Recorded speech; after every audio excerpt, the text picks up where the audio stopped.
আসসালামু আলাইকুম। অশ্রু বিজড়িত সুন্দরতম দিন ছিল আজকে। কারণ আজকে ছিল আমাদের কলেজে বিদায় অনুষ্ঠান। না, আমাদের বিদায় অনুষ্ঠান ছিল না। আমাদের প্রতিষ্ঠানের স্কুল বিভাগের ১০ম শ্রেণীর অর্থাৎ আমাদের ছোট ভাইদের আজকে বিদায় দিলাম। তাই ১ম এ কলেজে যাই। কলেজে যাওয়ার পরে মনটা ভরে যায়। কারণ আমাদের প্রতিষ্ঠানে এত পরিমাণ ফুলের গাছ আছে যেটা দেখলে সকলের মন ভালো হয়ে যাবে। তাই কলেজে গিয়ে ১ম এ সকল ফুলের ফটোগ্রাফি করি এবং ভিডিও করে নিই। আপনারা ভিডিওগুলো দেখতেই পাচ্ছেন।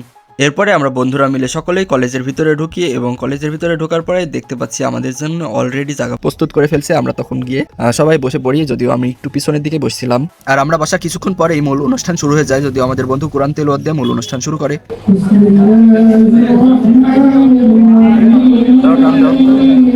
আর কোরআন তেলাওয়াতের পরপরই বিদায় ব্যাচ আমাদের সকলের উপরে ফুল ছিটিয়ে দেয়। আর বান্ধবী একটু পরপর পিছে ঘুরে তাকাচ্ছিল।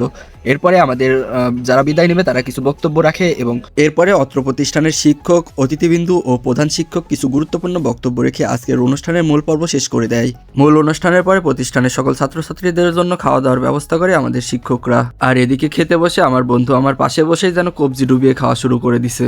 যাই হোক, ছোট্ট ভিডিওর মধ্যে অনেক কিছু তুলে ধরেছি। অবশ্যই ভালো লাগলে লাইক, কমেন্ট, শেয়ার করে দিবেন। সবাইকে লাল ফুলের শুভেচ্ছা ও অসংখ্য ধন্যবাদ।